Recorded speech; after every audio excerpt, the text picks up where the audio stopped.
So, hey my friends, welcome. Welcome to this series that's called Es Saal Ka IAS, means Ik IAS series. In this series, we will be learning about NCRTs and standard books. I'm going to be sharing all the chapters and everything about notes and all because I've been preparing for this exam for the UPSC for more than 2 years, but unfortunately, I couldn't make it this year. But I'm going to be sharing everything, every notes, and how did I prepare and everything. And if you do like my effort and all, and I'm telling you about something. Actually, I have been the teacher of this language, English language, for more than 2 years in my area. I've been teaching that, and suddenly I just thought about like why I'm not making videos for that. So I just started making videos. And if you do like this effort, so you just have to hit that like button and all to just get me motivated. Okay, so we will start our chapter. Okay, this is the chapter like the second chapter of NCRT that's called diversity and discrimination. This is the chapter and we have learned about the first chapter. You can just have that link in the description. So आज हम यही diversity और discrimination के बारे में पढ़ेंगे. So अगले हमने in the previous chapter you have discussed about the meaning of diversity. हमने diversity के मायने देख चुके थे कि diversity आखिर क्या है. So यहाँ पे देखिए कुछ बताया गया है. Sometimes people who are different from others are teased, laughed at or not included in certain activity or group. इसमें क्या होता है कि कुछ पीपल जो अलग होते हैं, अलग किस्म के होते हैं, जिससे कुछ मसला होता है, कोई प्रॉब्लम होता है, जैसे हैंडीकैप वगैरह, जो चैलेंज होते हैं, ओके, जिनके पास कुछ प्रॉब्लम्स होता है जिसम में या फिर माइंड में, उन्हें हम अलग ट्रीट करते हैं, उन्हें सताते हैं, उन पे हंसते हैं, उन्हें कुछ ग्रुप एक्टिविटीज़ में शामिल नहीं होने देते. We feel hurt, angry, helpless और सैड व्हेन फ्रेंड्स और other treat us in such ways. हमें बुरा लगता है, ओके, मतलब बुरा लगेगा, ओके, गुस्सा भी आएगा कि लोग हमें ऐसा क्यों ट्रीट कर रहे हैं, हमारा इसमें दोष क्या है, हमारे इसमें क्या प्रॉब्लम है, हम थोड़ी ना खुद को बना के आए हैं ऊपर से. Have you ever wonder why this happen. आपने कभी क्या सोचा है ऐसा क्यों होता है. In this chapter we will try and explore how such experiences are related to the society we live in. We look at how they are connected to the inequalities that exist around us. हमने पिछले बारी को inequalities की meaning देखी है, वो भी देखना है, और आज ये सारी चीज़ें सोसाइटी से किस तरीके से रिलेटेड है वो आज हम देखने वाले. इसमें नोट्स बनाने वाली कोई बात नहीं है, सिर्फ थोड़ी सी चीज़ें बताई गई कि आज हम इस चैप्टर में देखेंगे क्या. तो मैं आपको साथ ही में नोट्स भी बताना सीखा, मतलब कैसे बनाते हैं वो भी बताऊंगा आपको, किस तरीके से वर्ड्स वगैरह लिखना है वो भी देखेंगे हम. Difference and प्रीजुडाइज. ओके, अब इसके क्या मतलब है इसमें बताया गया. Okay, there are many thing that's make us what we are. Okay, ऐसे बहुत सी चीज़ें जो हमें बताती है हम कौन है, हम क्या है. Okay, that makes us what we are, जो बनाती हम क्या है. ओके, हाउ वी लिव, हम जैसे रहते, the languages we speak, okay, languages we eat, the what we eat, wear, games we play, okay, and things we celebrate. All of this are influenced both by the geography and history of the place where we live. तो हमने पिछले chapter में देखा था केरला का, okay, Kerala का और लद्दाख का एग्जाम्पल कि किस तरीके से वहाँ की जियोग्राफी और लोगों का आना जाना किस तरीके से इन्फ्लुएंस करता है हमें, हमारे बिहेवियर को, हमारे रहन सहन को. तो वहीं इस चीज़ में बताई गई कि जियोग्राफी किस तरीके से हमें इफ़ेक्ट करती है और उस प्लेस की हिस्ट्री किस तरीके से इफ़ेक्ट करती है, क्योंकि हमने पिछली चीज़ में पढ़ा था, तो आपने शायद उसके नोट्स बना दिए होंगे. You will get an idea of how diverse India is if you look even briefly at the following statement. तो आप अगर आप ये स्टेटमेंट पढ़ते तो हमें लग जाएगा कि इंडिया कितना डाइवर्स है, कितना विविध है, मतलब कितनी चीज़ें हैं यहाँ पे. They are 8 major religions. Okay, 8 major, आप यहाँ पे लिख सकते हैं कि इंडिया में क्या क्या है, तो आपको लिखना है 8 मेजर रिलीजन्स है in the world. Okay, sorry, in the world. Okay, they are 8 major religions in the world. इसलिए कहते हैं कि पूरी लाइन पढ़ना चाहिए. Okay, every single one of them is practice in India. Okay, हर एक रिलीजन हमारे इंडिया में प्रैक्टिस किया है. इसका मतलब बोल सकते हैं आप 8 भी रिलीजनों के, मैं सही था. We have more than 1600 languages that are people's mother tongue. Okay, तो आप लिख सकते हैं कि मदर टंग कितनी है, 1600 लैंग्वेजेस है हमारे कंट्री में. And they are more than 100 okay dash forms. Okay, तो डैश फॉर्म है, तो आपको लिखना है कि इंडिया में क्या है, तो आप ये थोड़ा सा लिख सकते हैं, आपको मतलब याद रहे तो अच्छा है. ओके, ये this diversity is not always celebrated, लेकिन ये हमेशा खुशहाली का मतलब नहीं है, सेलिब्रेट नहीं किया जाता है. लोग कैसे करते हैं वो देखेंगे. This is because we feel safe and secure with people who look, talk, dress and think like us. क्यों ऐसा होता है कि हम उनके साथ ही सेव करते हैं जो हमारे साथ हम जैसे दिखते हैं या हमारे जैसे है. वो look, okay, talk, dress and thing like us. Look यानी दिखना, मतलब जैसे कोई हमारे जैसे कपड़े पहनता है, हम जिस रिलीजन के, जैसे बोलता है, जैसे रहता है, वो हमारी तरह से दिखता है, तो हम उसके साथ सिक्योर और सेफ महसूस करते हैं. Okay, sometimes when we meet people who are different, okay, from us, we may find them strange and unfamiliar. अब हम किसी इंसान को मिलते हैं तो हमें क्या लगता है कि वो डिफरेंट है. ओके, मतलब उन्हें हम डिफरेंट पा सकते हैं क्योंकि वो स्ट्रेंज दिख रहे हैं हमसे, अनफेमिलियर है के. At times, we may not understand or know the reasons, okay, why they are different from us. People also form certain attitudes and opinions about others who are not like them. So अब अगर से कोई आपके सामने इंसान आता है, कोई बाहर देश से, कोई बाहर गांव से या फिर सिटी से या स्टेट से, तो आप उसके लिए एक कोई चीज़ सर्टन एस्पेक्ट बना लोगे, एटीट्यूड बना लोगे कि ये पर्सन यहाँ से आया तो ये ऐसा ही होगा।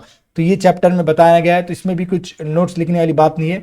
तो हमें इसमें क्या देखना है कि जो डेफिनेशन होती है, जो टर्म होते हैं, वो चीज़ें देखना है। जैसे प्रीजुडाइस यहाँ पे लिखा हुआ है, तो प्रीजुडाइस के मायने क्या है आपको वो आना जरूरी है। Okay, look at the statement below that you believe to be true about rural and urban life in India. ठीक, मार्क 2। ओके, सो यहाँ पे लिखा गया है कि प्रीजुडाइस किस तरीके से आप समझ सकते हैं। तो अभी आपको पता चल जाएगा कि प्रीजुडाइस के मायने क्या है। मतलब क्या होता है कि हम कोई अगर गांव से आदमी आता है तो हम बोलते हैं उसे देहाती है, गवार है, इस तरीके से हम उनके तरफ एक एटीट्यूड बना लेते हैं, एक एस्पेक्ट बना लेते हैं कि ये बंदे ऐसे ही हो गए, तो उसी एक तरह से प्रिजुडाइज कहते हैं। Some of this statement see villagers okay as ignorant and see people in cities money minded and lazy.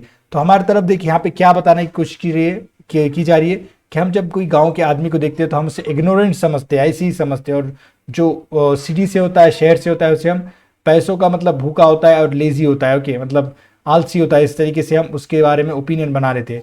When our opinions about certain people are always negative, seeing them as lazy, stingy, as some of the stingy यानी miser जो जिस पैसों की बचत करता है, मतलब कंजूस टाइप का, as some of these statements, then these become prejudices that we carry about them. Okay, so हमें यहाँ पे prejudice की मायने स्टार्ट हो रहे हैं कि हम किसी इंसान के बारे में कोई नेगेटिव एस्पेक्ट बना लेते हैं, मतलब क्या करते हैं, ओपिनियन बना लेते हैं, क्या एटीट्यूड बना लेते हैं कि वो लेजी है, आलसी है, वो कंजूस है, इस तरीके से। सो ये स्टेटमेंट प्रिजुडाइज बन जाते हैं। ओके, फिर उसके बाद देखिए, और हम क्या करेंगे, जो मेन चीज़ें हैं जैसे टर्म वगैरह, उसी को पढ़ने की ज़्यादा कोशिश करेंगे। Prejudice mean, okay, prejudice means to जज अदर पीपल नेगेटिवली और सी देम एज इन्फीरियर।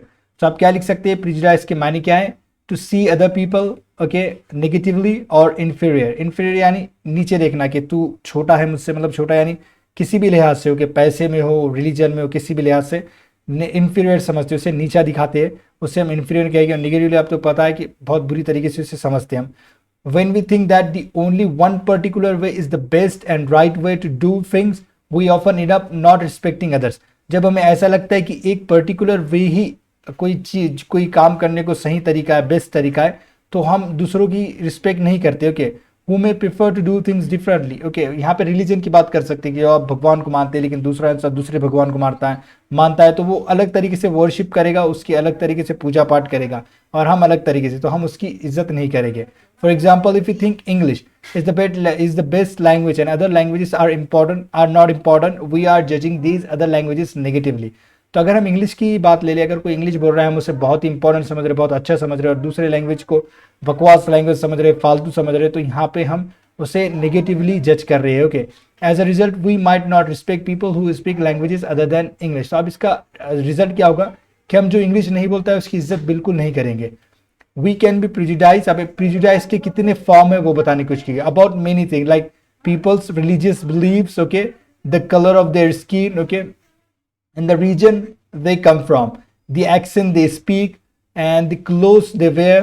अब इतने तरीकों से हम प्रिजुडाइज कर सकते हैं, लोगों को अलग समझ सकते हैं, उनको बेकार फालतू है बोल सकते हैं। जैसे रिलीजियस बिलीफ क्या है उनका, वो हिसाब से कौन से रिलीजन को मानता है वगैरह, और उसके स्किन का कलर कैसा है, काला है, गोरा है, ब्राउन है, सांवला है, क्या है, वो भी देख के हम बोल सकते हैं। रीजन दे कम फ्रॉम, कि कहाँ से आया है, उस हिसाब से भी हम उन्हें समझ सकते हैं कि तुम डिफरेंट हो, तुम्हारा ये पर्टिकुलर तरीका बेकार है।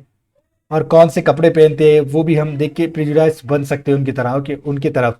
Often our prejudices about others are so strong that we don't want to form friendship, okay, with them. At times we may even act in ways that hurt them. Okay, फिर क्या होता है यहाँ पे, अगर हम किसी को प्रिजुडाइज, पूर्वाग्रह कहेंगे शायद मेरे ख्याल से हिंदी में, ओके, सो हम उसके साथ दोस्ती भी करना नहीं चाहिए, और ऐसे तरीके अपनाएंगे, ऐसे बातें बोलेंगे जो उन्हें तकलीफ देते हो। तो ये प्रिजुडाइज के रिपरकशन है, प्रॉब्लम से, आउटकम से, कि किस तरीके से प्रिजुडाइज हमें हर्ट कर सकता है। ओके, सो अब देखिए यहाँ पे स्टीरियोटाइप्स क्या मायने क्या है वो देखना है।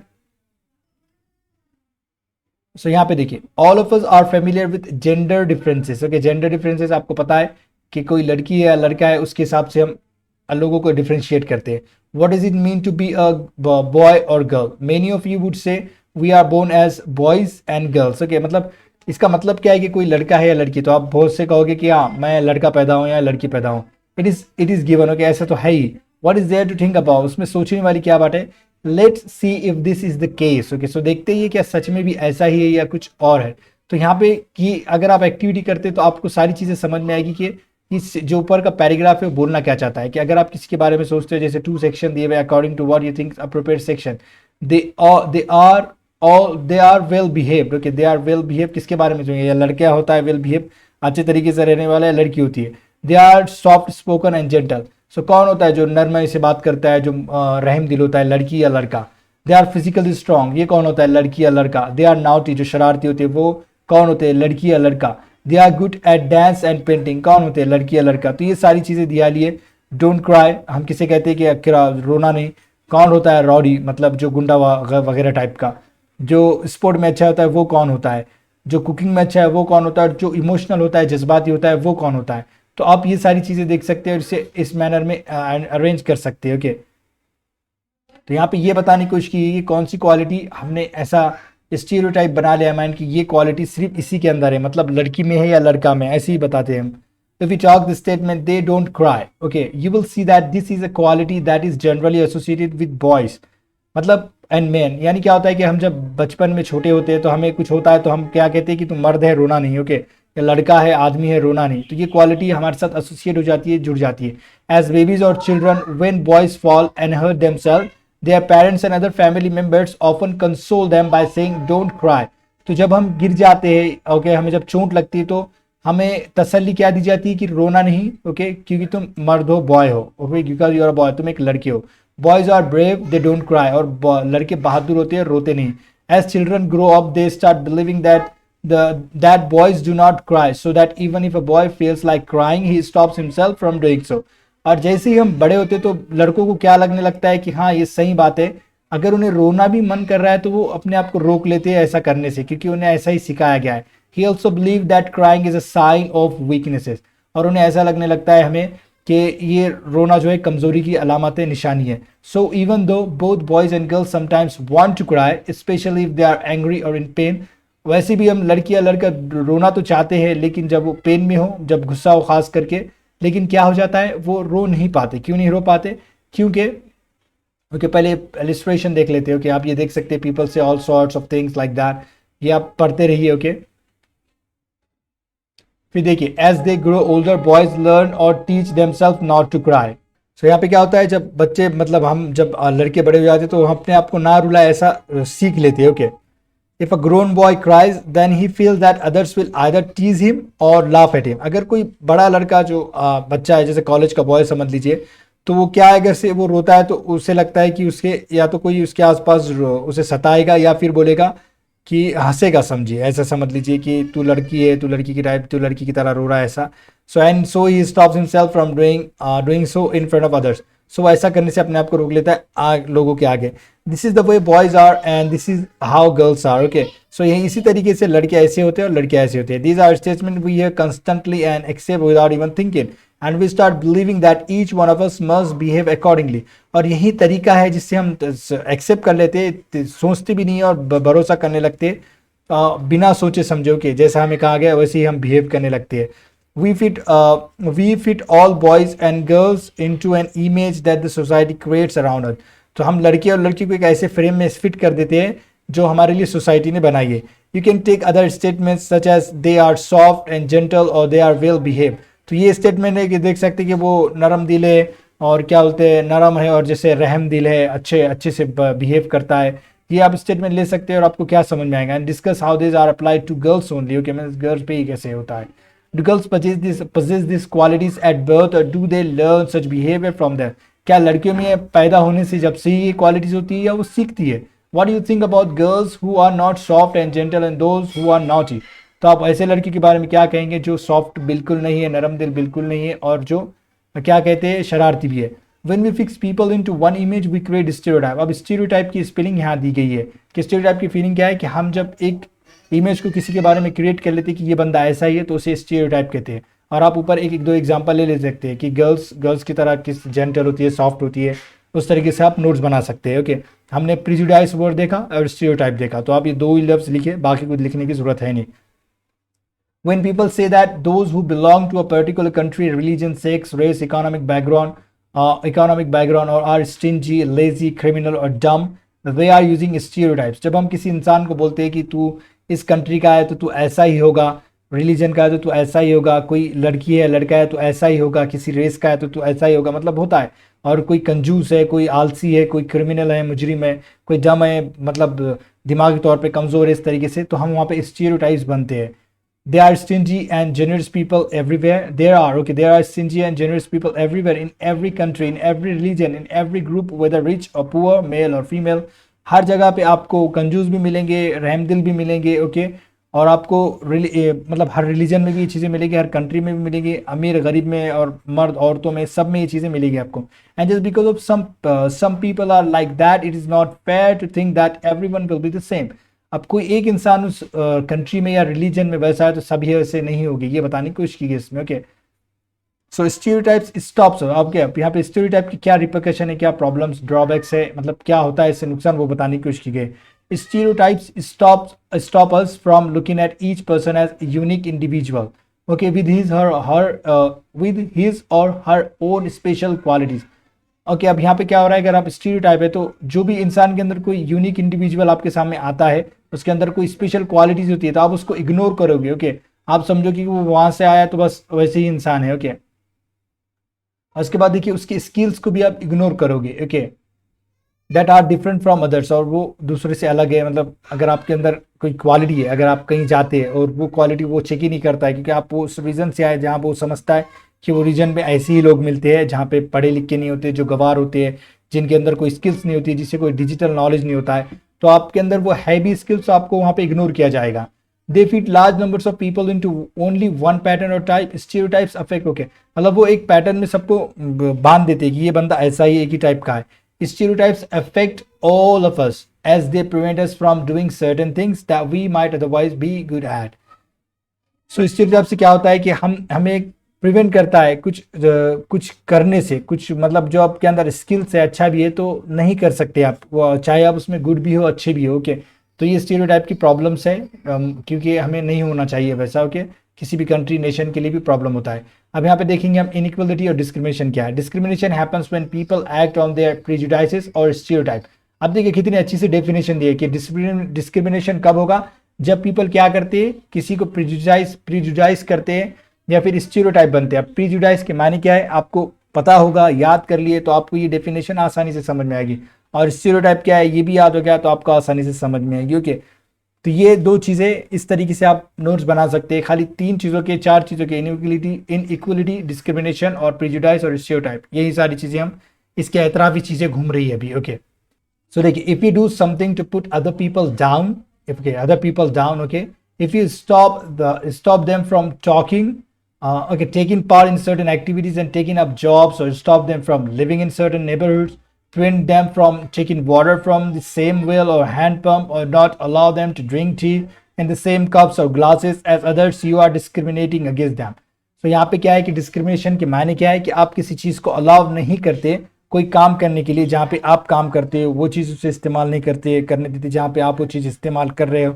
जैसे कोई कुएं से, वेल से या हैंड पंप से पानी ले रहे हो तो उससे पानी नहीं लेने दोगे। अगर आप जो क्लास में कप में पानी चाय पी रहे हो तो आप उसे उस गिलास में पीने नहीं दोगे, अगर वो पी लिया तो फेंक दोगे। इसीलिए हम डिस्क्रिमिनेशन कहते हैं, कि डिस्क्रिमिनेशन उसे कहते हैं कि prevent someone, okay, using some certain thing that you are using, okay, और we are using, you can just make notes like that.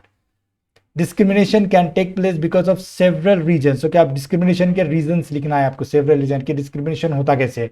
You probably recall from the previous chapter that Sameer 1 and Sameer 2 were different from each other in many veg.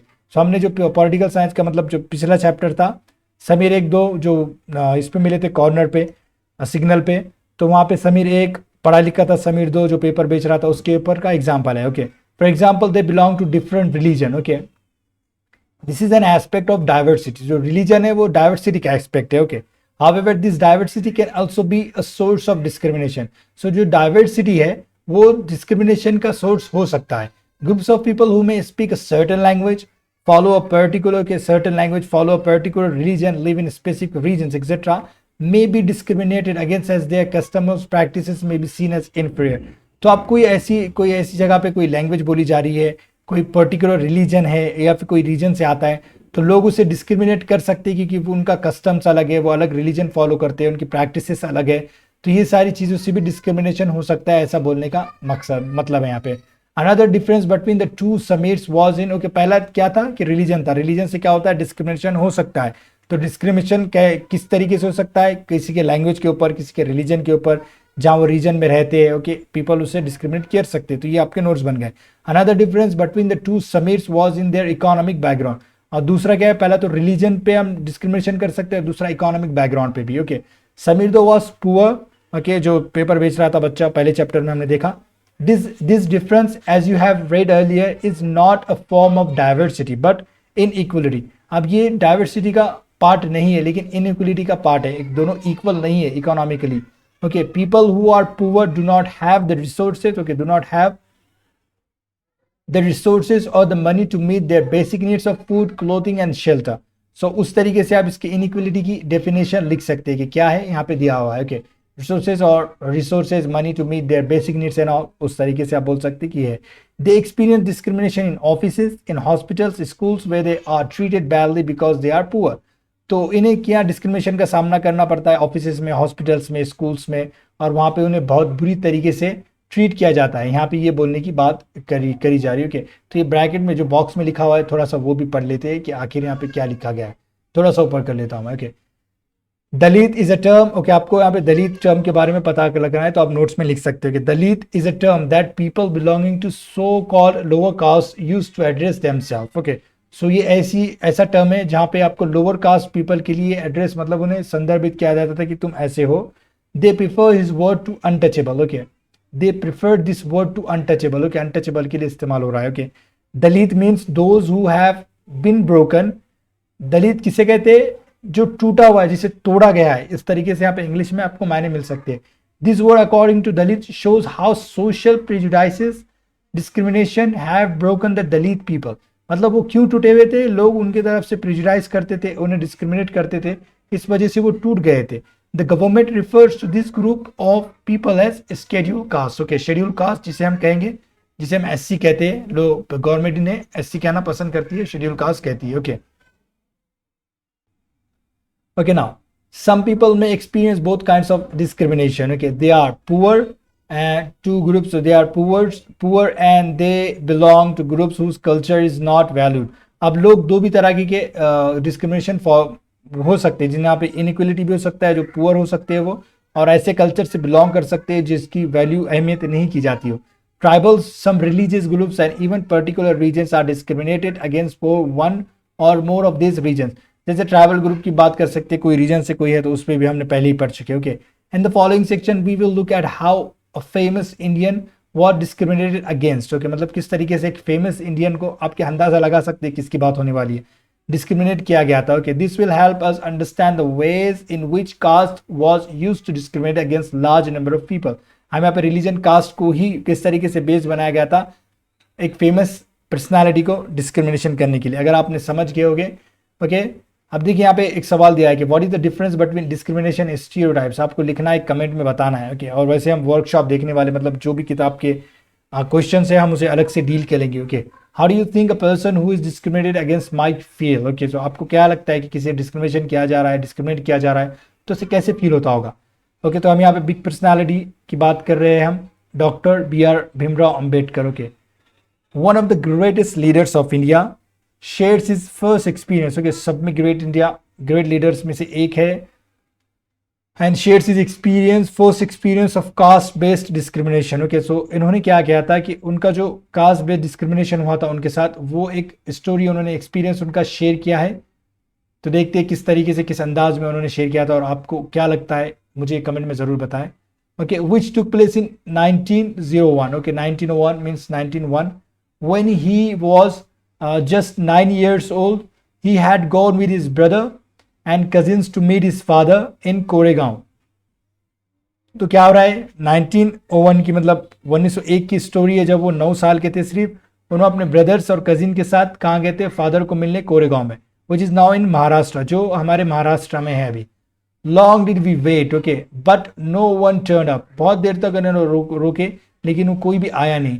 N hour elapsed and the station master came to enquire, और 1 our तो ऐसे ही चला गया, तो master आया, जो station master होता है. He asked us for our tickets. Okay, उन्होंने टिकट्स के बारे में पूछा, वो मास्टर ने, टीटी मतलब जो स्टेशन मास्टर था. We showed them to him, हमने उन्हें बताया. He asked us why we tarried. Okay, वो उन्होंने उस स्टेशन मास्टर ने पूछा कि हम यहाँ पे क्यों इतनी देर से रुके हैं. Okay, we told him that we were bound for Koregaon and that we were waiting for father और his servant to come. Okay, मतलब हम हमारे पिताजी के लिए रुके हैं, फादर के लिए, या फिर उनका कोई आ जाए खादिम, काम करने वाला जो हमसे बात करे. But that neither had turn up and that we did not know how to reach Koregaon, और हमें पता ही नहीं कि कोई भी नहीं आया, लेकिन हमें पता नहीं कि हम कोरेगांव कैसे पहुंचे. We were well dressed. Okay, ये ध्यान रखिए. ओके, क्योंकि हम पढ़े थे कि क्लोथ के ऊपर भी डिस्क्रिमिनेशन किया जा सकता है, प्रेजुडाइज हो सकता है कोई. Okay, well dressed children. From our dress or talk, no one could make out that we were children of untouchables. तो हमारे ड्रेस से, ओके, और हमारे बातों से क्या है कि कोई पता ही नहीं लगा सकता था कि हम अनटचेबल्स है, जिसे छू नहीं जा सकता, छूते नहीं, वो इसके मायने. Okay, indeed the station master was quite sure we were Brahmin children. Okay, तो स्टेशन मास्टर को भी ऐसा लगा कि हम ब्राह्मण चिल्ड्रन है, ब्राह्मण के बच्चे हैं. And was extremely touched. Okay, कितना अच्छा वर्ड इस्तेमाल किया कि हम एक्सट्रीमली, जिसे हमें छुआ जा सकता है. At the plight in which he found us. Okay, जो भी हमारी दशा थी, जो हम उस सिचुएशन में थे, वो जिससे वो देख कर लगा कि हम ब्राह्मण के बच्चे हैं. As is usual among the Hindus. Okay, the station master asked us who we were. Okay, तो उसने यूजुअली पूछा, जैसे होता है हर धर्म में, कि तुम कौन हो, कहाँ से हो. ओके, इस तरीके से. Without a movements, okay, thoughts. Okay, बिना एक लम्हा सोचे हुए, thought I blooded out. Blooded out यानी फटाक से किसी को बोल देना कि हम यहाँ से. That we were Mahars. Okay, Mahars is one of the communities which were. Okay, Mahar एक कम्युनिटी है,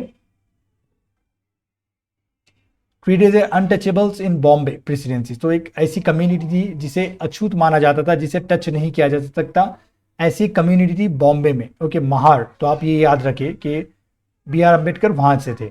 ही वॉज स्टंट, वो चौंक गया. His face underwent a sudden change. Okay, मतलब उसका चेहरा ही बदल गया. We could see that he was overpowered by a strange feeling of repulsion. और उसके अंदर एक अजीब सी फीलिंग ऑफ रिपल्शन आ गया था. मतलब जो घृणा की, जो डिस्कस्टिंग फीलिंग होती है कि ये क्या, इस तरीके से. Okay, as soon as he heard my reply he went away to his room and we stood where we were. जैसे ही उसने हमारा ऐसा सुना कि हम मार के, तो वो निकल गया वहां से, अपने रूम में चला गया, और हम जहाँ थे वहीं ठहर गए. 15 to 20 minutes elapsed. Okay, 15 to 20 minutes again. Okay, the sun was almost setting. Our father had, okay, मतलब sun डूब रहा था. Our father had not turned up, nor had he sent his servant. ना हमारे पिताजी है और ना ही उन्हें किसी को भेजा उन्होंने. Okay, and now the station master has also left. और स्टेशन मास्टर भी चला गया था. We were quite bewildered, and the joy and happiness which we felt at the beginning of the journey gave way to a feeling of extreme sadness. तो ये मतलब एक दुविधा में थे. ओके, और जो हैप्पीनेस की फीलिंग थी वो किस में बदल गई, जो एक्सट्रीम सैडनेस में, वो उदास हो गए, गमगीन हो गए. फिर देखिए अब क्या हो रहा है. After half an hour the station master return and asked us what we proposed to do. Okay, station master आया फिर से हाफ एन आवर के बाद. ओके, और क्या है पूछा वो. We said that if we could get a bullock cart, मतलब जो बैलगाड़ी होती है हमारी, on hire we would go to Koregaon, and if it was not very far we would like to start straight away. तो उन्होंने कहा कि हमें एक जब बैलगाड़ी मिल जाए तो हम अभी कोरेगांव के लिए निकल जाएंगे. ओके, अगर ये ज़्यादा दूर नहीं है तो. There were many bullock carts plying for hire. Okay, मतलब बहुत सारी बैलगाड़ी ठहरी हुई थी जहाँ जाने के लिए. But my reply to the station master that we were Mahars had gone round among the cartmen, and not one of them was prepared to suffer being polluted and to demean himself carrying passengers of the untouchable classes. मतलब यहाँ पे मायने क्या है कि इन्होंने कहा था कि हम मार से, तो सबको पता चल गया था कि ये मार के बच्चे तो अनटचेबल है, तो कोई भी अपने आप को गंदा नहीं करना चाहता था, कोई भी अपने आप को गिराना नहीं चाहता था इन्हें लेकर जाकर. ओके, ले जाकर, क्योंकि अनटचेबल्स थे. We were prepare to pay double fare, मतलब डबल किराया देने के लिए भी ये तैयार थे. But we found that money did not work. पैसों का कोई काम नहीं है यहाँ पे. कि ऐसा ही नहीं लगा कि पैसे से कुछ होने वाला नहीं है. The station master who was negotiating on our behalf stood silent not knowing what to do. Station master जो हमारे ऊपर, मतलब हमारी तरफ से बोल रहा था, साइलेंट ठहरे हुआ था. साइलेंट मतलब खामोश, कि क्या बोल रहा है उसे कुछ पता ही नहीं हो. क्या ऐसा. डॉक्टर बी आर अम्बेडकर यहाँ पे दिया है रेफरेंस कहाँ से. ओके, तो ये स्टोरी थी बहुत ही दिल को दहलाने वाली कि किस तरीके से डॉक्टर बी आर अम्बेडकर ने इन सारी चीज़ों को सहा है। So doctor B R Ambedkar यहाँ पे दिया है, आप नोट्स इनकी भी बना लीजिए। 1891 okay and 1956 is considered the father of the Indian, okay doctor B R Ambedkar को father of the Indian constitution माना जाता है and is also the best known leader of Dalit, okay so best जो दलित के बहुत अच्छे लीडर है, बेस्ट लीडर है ऐसा माना जाता है। Doctor B R Ambedkar fought for the rights of Dalit community, okay doctor B R Ambedkar ने क्या किया था कि दलित कम्युनिटी के राइट के लिए लड़े थे। Okay, he was born in to the Mahar caste, okay जैसे हमने पढ़ा भी, which was consider untouchable. The Mahars were poor, owned no land and children born to them also had to do their work their parents did, मतलब इनके पास land तो था ही नहीं और जो इनके फादर्स जो पिताजी होते थे, जो पेरेंट्स होते थे जो काम करते थे, इन्हें भी वही काम करना होता था। They lived in spaces outside the main village and were not allowed to allowed in to the village, okay तो ये जो विलेज था, गाँव था, उनके पास रहा कर मतलब दूर जाकर रहते थे और इन्हें गाँव में आने की इजाज़त नहीं थी। कितनी बुरी मतलब सिचुएशन थी आप सोचिए। Okay, doctor Ambedkar was the first person from his caste who completed his college education and went to England and become a lawyer. ये इंस्पिरेशन वाली बात है कि डॉक्टर बी आर अम्बेडकर इनके कम्युनिटी के पहले ऐसे शख्स थे जिन्होंने एजुकेशन कंप्लीट भी किया और इंग्लैंड में जाकर पढ़ाई भी की और लॉयर भी बन गए। Okay, he encourage Dalit to send their children to school and colleges, उन्होंने लोगों को कहा कि आप भेजो स्कूल को, मतलब दलित उनके जो कम्युनिटी के थे। He also urge Dalits to take on different kinds of government jobs in order to move out of the caste system, okay उन्होंने ये भी कहा कि गवर्नमेंट जॉब्स को आज से लेना शुरू कर दो इस कास्ट सिस्टम से बाहर निकलने के लिए। He led many efforts to Dalits to gain entry into temple, okay temple में एंट्री दिलवाने के लिए भी उन्होंने कहीं एफर्ट्स लगाए, कहीं काम किए। Later in life he converted to Buddhism in his search for religion that treated all members equally, तो उन्होंने रिलीजन के ऊपर रिसर्च करना शुरू किया, उन्हें पढ़ना शुरू किया, तो उन्हें एक ऐसा रिलीजन मिला जहाँ पे सबको इक्वली ट्रीट किया जाता है, तो उन्हें वो बुद्धिज्म सही लगा और उन्होंने उनमें कन्वर्ट हो गए। Doctor Ambedkar believe that Dalits must fight the caste system and work towards a society based on respect not just for a few but for all person, और इनका ऐसा बिलीव था कि दलित को ऐसे फाइट करना चाहिए सिस्टम के लिए, ऐसी सोसाइटी के लिए जहाँ पे सबको इक्वली ट्रीट किया जाता हो, अगर सबको इज्जत दी जाती हो, इस तरीके से हम कहेंगे।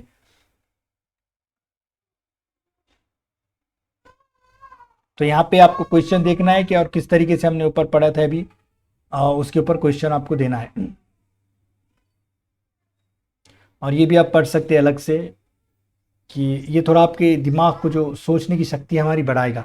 Striving for equality, the struggle for freedom from British rule also included within it the struggle of large group of people who not only fought against the British but also fought to be treated more equally।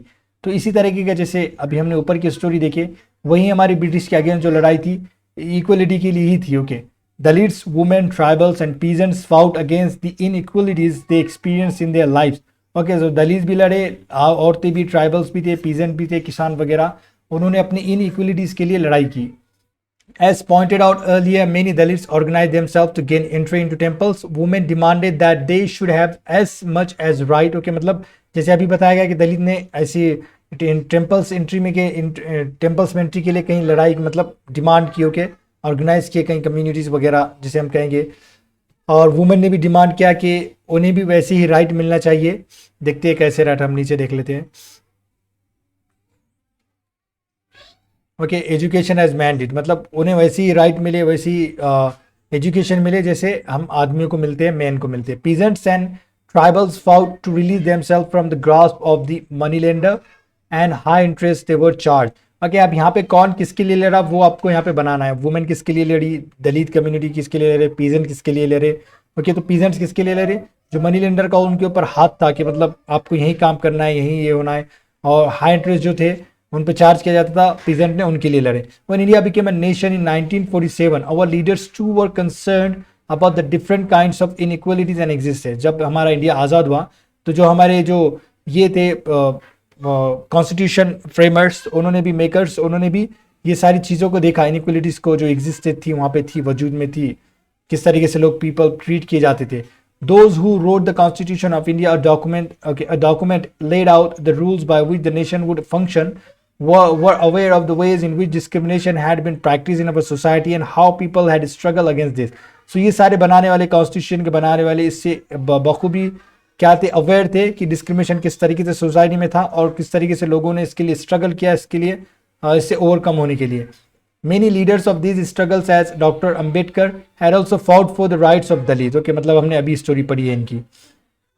भी देखिए, so these leaders set out a vision and goals in the constitution to ensure that all the people of India were considered equal. So ये जो makers थे constitution के, उन्होंने क्या ensure किया कि सबको इक्वली ट्रीट किया जाए, सबको समान मतलब रुतबा मिले, दर्जा मिले. This equality of all person is seen as a key value that unites us all Indians. So यही की वैल्यू है कि सबको इक्वली ट्रीट किया जाएगा, वरना लोग आज साथ नहीं होते, हमारा इंडिया टूट चुका होता. ओके, अगर एक रिलीजन को ज़्यादा रिस्पेक्ट मिले, दूसरे को नहीं, कॉन्स्टिट्यूशनली हम टॉकिंग अबाउट, सो सब टूट गया होता, बिखर गया होता.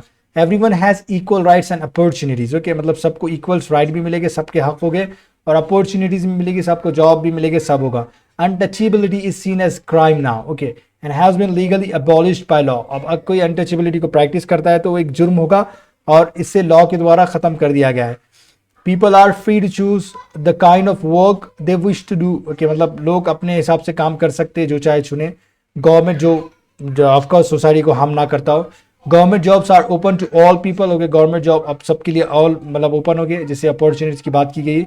इन addition the constitution also placed responsibility on the government to take specific steps to realise okay this right to equality of for poor, to equality for poor and other such marginal communities.